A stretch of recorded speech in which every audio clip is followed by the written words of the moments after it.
সম্মানিত হাজিরিন, আজকের মাহফিলে আপনারা যারা এসেছেন, আপনারা নিজের ইচ্ছায় এসেছেন নাকি কেউ আপনাদেরকে জোর করে নিয়ে এসেছে? হ্যাঁ, তাহলে যারা আসেনি তাদেরকে আল্লাহ নিয়ে আসেনি। হ্যাঁ, এই তো আকীদার বিরাট একটা সমস্যা হয়ে গেছে। শুরুতেই সমস্যা শুরু হয়েছে, এর ভিতরে আমরা 2-3 রকম মনের লোক আছি। দেখেন গন্ডগোল কোন জায়গায় লাগে। আমি বলেছি মাহফিলে আমরা নিজের ইচ্ছায় এসেছি নাকি আমাদেরকে কেউ জোর করে পাঠিয়েছে? নিজের ইচ্ছায়। এখন এক ভাই বলছেন না, এক ভাইয়ের সাথে আরো ভাই হাত মিলাইছেন, বলছেন না আল্লাহ তাআলা আমাদেরকে নিয়ে এসেছেন। কথা, আল্লাহ তাআলা যদি আমাদেরকে নিয়ে এসে থাকেন তাহলে যারা আসে নাই তাদেরকে আল্লাহ তাআলা নিয়ে আসেনি। এই জন্য যারা আসেনি এর জন্য তারা কোন রকম দায়ী না। হ্যাঁ, আল্লাহ নিয়ে আসেনি তাহলে দায়ী হবে কেন? এইবার কথার মধ্যে একটা প্যাঁচ লেগে গেল।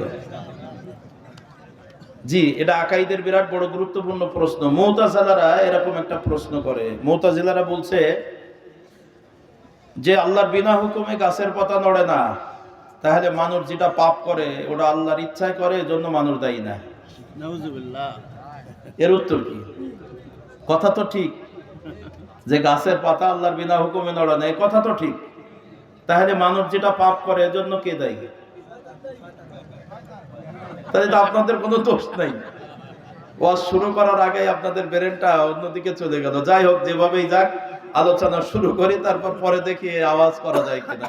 জি, আজকের মাহফিলে আমরা এসেছি, আল্লাহ তাআলা আপনাকে আমাকে আকাইদের পরিভাষায়, এখানে অনেক উলামায়ে কেরাম আছেন, আলিয়া মাদ্রাসার ফাজিল ক্লাসে পড়ানো হয় আকাইদ। যেই আকাইদের ভিতরে আসছে, জি, আকাইদে নাসফির ভিতরে আসছে, মানুষের ভিতরে আল্লাহ তাআলা দুটো পাওয়ার দান করেছেন। একটার নাম কাসব আর একটার নাম ইখতিয়ার, অর্থাৎ বুঝ শক্তি আর অনুভূতি শক্তি। এই বুঝ শক্তি আর অনুভূতি শক্তির সমন্বয় আল্লাহ তাআলা আপনাকে আমাকে বিবেক নামের মহা দৌলত দান করেছেন। এই বিবেককে আপনি কোন পথে ব্যবহার করবেন, এর জন্য আপনাকে আল্লাহর আদালতে জবাবদিহি করতে হবে। এজন্য আল্লাহ তাআলা আপনাকে এখানে নিয়ে আসেনি। আল্লাহ তাআলা আপনাকে ওই ব্যাটারি চার্জের মতন পাওয়ার দান করেছেন, হায়াত দান করেছেন, বিবেক নামের একটা মহা পাওয়ারফুল শক্তি দান করেছেন। এই শক্তিটা যতক্ষণ আপনার কাছে আছে ততক্ষণ আপনি আপনার এই বিবেককে কোন পথে পরিচালনা করবেন, ভালো করলে ভালো পাবেন, মন্দ করলে মন্দ পাবেন, এর জন্য আল্লাহ দায়ী নয়। সুতরাং মাহফিলে আমরা এসেছি আল্লাহ তাআলার দেওয়া সেই বিবেককে ভালো কাজে ব্যবহার করেছি। আল্লাহু আকবার বলেন। তাহলে মাহফিলে এসেছি আমরা নিজের ইচ্ছায়। ইচ্ছা শক্তিটা কার ছিল? যে আল্লাহ তাআলা আমাদেরকে দিয়েছেন পাওয়ার, ওটাকে আমরা নিজেরা কাজে লাগিয়েছি। আল্লাহু আকবার। জি জি, এখানে যত মানুষ আছেন, আল্লাহু আকবার। তাহলে আমরা মাহফিলে এসেছি আমাদের বিবেককে কাজে লাগিয়ে, সুস্থ মস্তিষ্কে, নিজের ইচ্ছায়। আবার মাহফিল শেষ হলে চলে যাবেন না থাকবেন? নাকি জোর করে পাঠাতে হবে? চলে যাবেন কার ইচ্ছায়? নিজের ইচ্ছায়। জি, আলহামদুলিল্লাহ। তাহলে মাহফিলে এসেছেন নিজের ইচ্ছায়, যাবেনও নিজের ইচ্ছায়। লক্ষ্য করেন, এই পৃথিবীতে আমরা এক সময় কেউ ছিলাম না। এখান থেকে 100 বছর আগে আমরা পৃথিবীতে কেউ ছিলাম? একটু কথার আওয়াজ দিয়ে বলেন। 100 বছর আগে আমরা পৃথিবীতে কেউ ছিলাম? আচ্ছা, এখন আসি, আগামী 100 বছর পরে কেউ কি থাকবো? থাকবো না। তাহলে পৃথিবীতে এক সময় ছিলাম না, আবার এক সময় থাকবো না, এটাই ঠিক।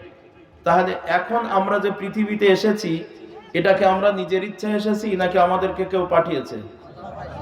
এইবার কথা ঠিক আছে।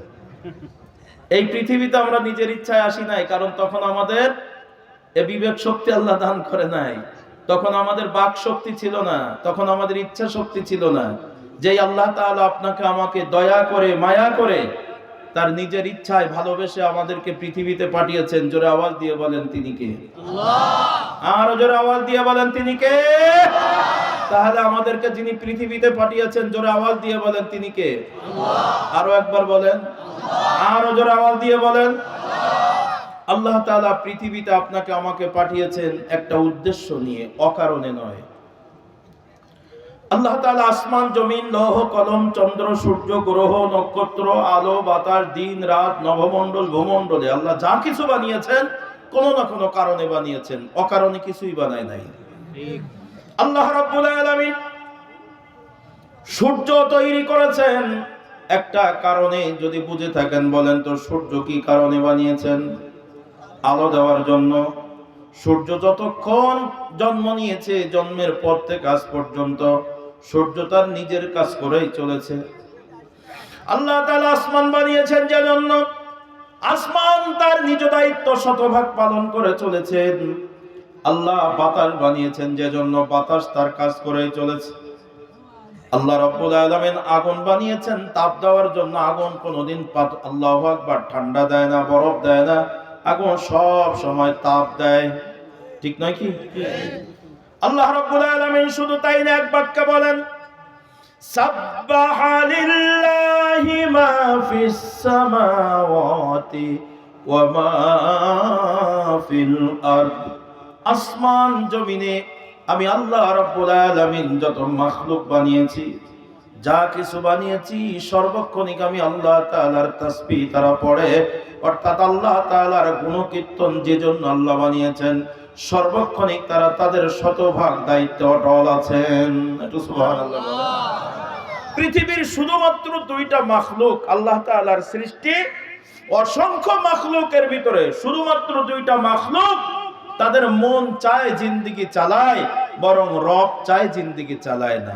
মাখলুক দুটো, প্রাণী দুটো হলো, একটা জিন আর একটা হলো ইনসান তথা মানুষ। কয়টা প্রাণী বললাম? দুইটা। আজকের মজলিসে আপনারা যারা আছেন বলেন, আপনারা জিন না ইনসান? একটু জোরে বলেন না কেন? দুইটা আরবি শব্দ, জিনও আরবি শব্দ, ইনসানও আরবি শব্দ। ইনসান মানে কি? মানুষ। আলহামদুলিল্লাহ, তো আপনারা অর্থ বুঝে ফেলেছেন। তাহলে আরবি অনেক অর্থ আমরা জানি, আবার এমন কিছু আরবি ব্যবহার করি যার অর্থ জানি না, কিন্তু সমাজে খুব প্রচলিত সে আরবি শব্দগুলো। আসছে আমি সামনের দিকে। তাহলে আল্লাহ তাআলার সৃষ্টি দুইটা প্রাণী, তাদের ইচ্ছা মতো চলে। সে দুটো প্রাণী কি? মানুষ আর জিন।